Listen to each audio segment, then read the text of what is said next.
فوج جو ہے وہ پورے پنجاب کے اندر پھیل چکی ہے اور ریسکیو کی جو ذمہ داریاں ہیں وہ پوری کر رہی ہیں. ریسکیو 1122 بھی کام کر رہی ہے, لیکن سیلاب بھی اتنا بڑا ہے کہ ان کی اوقات سے کام بڑا ہو گیا. لوگ شکوا کر رہے ہیں نا کہ ریسکیو 1122 کی طرح, بات یہ ہے کہ ان کی اوقات سے کام بڑا ہو گیا ہے. یہ سیلاب بھی بہت بڑا ہے. دریائے چناب مرالہ کے مقام پر انتہائی زیادہ اونچے درجے کا سیلاب ہے. خانکی کے مقام پر اونچے درجے کا سیلابی صورتحال ہے. دریائے راوی میں جسڑ کے مقام پر انتہائی اونچے درجے کا سیلاب ہے. شادرہ کے مقام پر درمیانی درجے کا سیلاب ہے. شادرہ لاہور کا علاقہ ہے. بلوکی ہیڈ ورکس پر بلوکی پر درمیانی درجے کے سیلابی صورتحال ہے ابھی تک. دریائے ستلج میں گنڈا سنگھ والا کے مقام پر انتہائی اونچے درجے کا سیلاب ہے. ہیڈ سلمانکی کے مقام پر درمیانی درجے کا سیلاب ہے. ہیڈ قادر آباد کو جو ہے وہ بند کرنے کی تیاریاں اس وقت پوری ہو چکی ہے. سیالکوٹ کینٹ میں پانی گھروں میں داخل ہو چکا ہے. اور سب سے اہم چیز, دریائے راوی سے آنے والا سیلابی پانی دربار صاحب کرتارپور, سکھوں کی مقدس ترین جگہ کرتارپور صاحب, اور سب جانتے ہیں نا کرتارپور راہداری. صورتحال یہ ہے کہ دربار صاحب کے احاطے کے اندر پانی ہی پانی جمع ہو چکا ہے, ڈوب چکا ہے. یعنی میں یہ نہیں کہتا کہ چھت تک ڈوب چکا ہے, سارے کا سارا جو احاطہ ہے, سارے کا سارا وہ جو بنایا گیا تھا نا کرتارپور راہداری, وہ اس وقت آپ یوں کہہ سکتے کہ زمینی رابطہ اس کے ساتھ نہیں ہے, وہ ڈوب چکا ہے پانی کے اندر. تو اتنی خوفناک صورتحال بنی ہوئی ہے اور تباہی تباہی ہے. اللہ تعالیٰ اس ملک پر رحم کرے. ذرا میں آپ کو سیاسی خبریں آپ کے سامنے کچھ رکھ لوں. ایک تو استعفیٰ ہے. رات کو میں نے آپ کو بتایا تھا کہ استعفیٰ آیا تھا علی امین گنڈاپور کے بھائی کا. علی امین گنڈاپور کے بھائی فیصل امین گنڈاپور نے 3 کمیٹیوں سے استعفیٰ دیا تھا. اب خبر یہ ہے چیئرمین عمران خان کے حکم پر MNA 32 آصف خان نے قومی اسمبلی کی قائمہ کمیٹیوں سے استعفیٰ دے دیا ہے. یہ دوسرا استعفیٰ ہے جو اب تک آ چکا ہے, اور تیسرا استعفیٰ آج گفتگو کی ہے جنید اکبر نے, جو کہ چیئرمین پبلک اکاؤنٹس کمیٹی ہیں اور صدر ہے PTI کے خیبر پختونخوا کے. آج جب وہ قومی اسمبلی میں داخل ہو رہے تھے, پارلیمنٹ کی بلڈنگ میں صحافیوں نے انہیں گھیر لیا. انہوں نے جو گفتگو کی, کہتے ہیں عمران خان نے حکم دیا ہے تو استعفیٰ دے دیں گے. انہوں نے کہا میں بھی استعفیٰ دے دوں گا.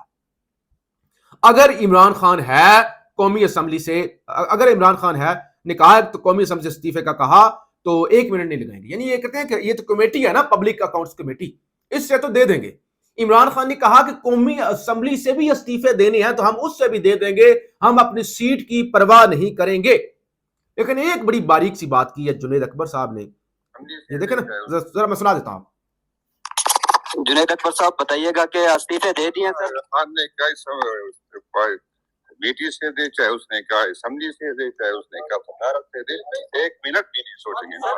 کہتے ہیں 1 منٹ بھی نہیں سوچیں گے. لیکن خان نے تو کہہ دیا, اسمبلی کا تو خان نے نہیں کہا, کمیٹیوں کا تو خان نے کہہ دیا. اگر جو کہہ رہے ہیں نا, اگر خان نے کہا, اگر تو خان نے تو کہہ دیا ہے, کہہ رہے ہیں اگر کہا تو دے دیں گے.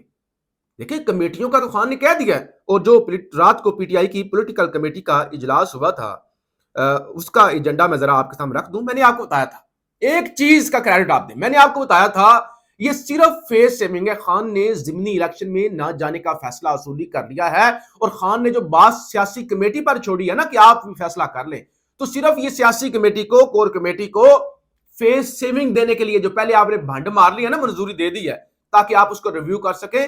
فیس سیونگ کے لیے خان نے یہ کہا ہے کہ آپ فیصلہ کریں, ورنہ خان نے فیصلہ کر لیا ہے کہ ضمنی الیکشن کے اندر PTI نہیں جائے گی. تو اس حوالے سے بھی خبر ہے. لاہور NA 129 میں میاں اظہر کی وفات کے بعد خالی ہونے والی سیٹ پر انتخاب میں حصہ لیا جائے گا.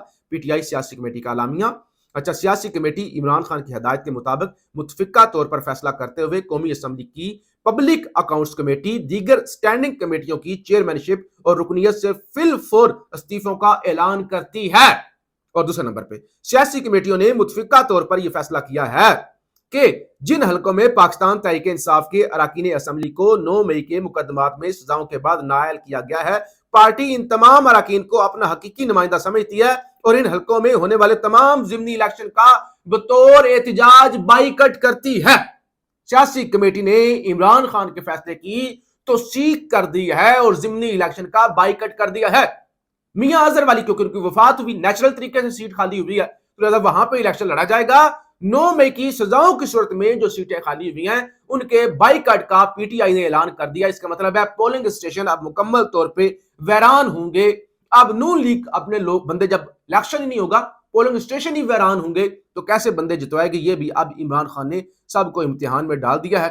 فیصل واڈا ایک دفعہ پھر باز نہیں آیا. حالانکہ خان کا جو ٹویٹ تھا وہ یہی تھا کہ بشرا بی بی پر پریشر ڈالا گیا, مجھ پر پریشر ڈالا گیا کہ بشرا بی بی عمران خان سے علیحدگی اختیار کر لے. فیصل واڈا کا ایک دفعہ پھر بیان ہے, کہتے ہیں عمران خان کو اگر اپنی جان بچانی ہے تو ان کو بشرا بی بی کو طلاق دینا ہوگی, ورنہ سیاسی قبرستان بھی تیار ہے اور سیاسی کفن بھی تیار ہے. اور توشہ خانہ 2 کی آج سماعت ہونی تھی, میں نے آپ کو بتا دیا تھا کہ جیسے ہی وہ ٹویٹ آیا اس ٹویٹ کے بعد سماعت ملتوی ہو گئی, اور اب خبر ہے عمران خان اور بشرا بی بی کے خلاف توشہ خانہ 2 کیس کی سماعت 30 اگست تک ملتوی ہو گئی ہے. اور عمران خان کا جو رات کو ٹویٹ آیا تھا 18 لاکھ لوگ دیکھ چکے ہیں, تقریباً 24,000 لوگ اسے ری پوسٹ کر چکے ہیں, اور 38,000 اس پر لائکس آ چکے ہیں. اور پی ٹی آئی کا کوئی رہنما, کوئی ورکر بھی اس ٹویٹ کا جتنی فیلڈ مارشل کے حوالے سے سخت زبان استعمال کی گئی ہے وزن اٹھانے کے لیے تیار نہیں ہے. پاکستان زندہ باد.